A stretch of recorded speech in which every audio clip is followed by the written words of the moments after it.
Hello guys, welcome back to our YouTube channel എന്ന് പറയും. Hello guys,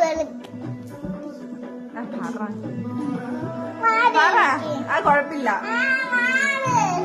okay പറ. Hello guys, അങ്ങനെ ചെന്നിരിക്കെ. Hello guys, welcome back to channel.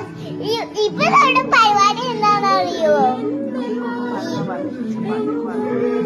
അപ്പൂപ്പ പഠിച്ച പാട്ട് പറയുക. ഇന്ന് നമ്മൾ ഇവിടെ ഡാൻസ് ഒക്കെയാണ്. ഇവിടെ സമൂസ ഉണ്ട് ഗായ്സ്. ഇവിടെ സമൂസ ഉണ്ട്, പൊറോട്ട ഉണ്ട്, ചിക്കൻ കറി ഉണ്ട്. നമ്മൾ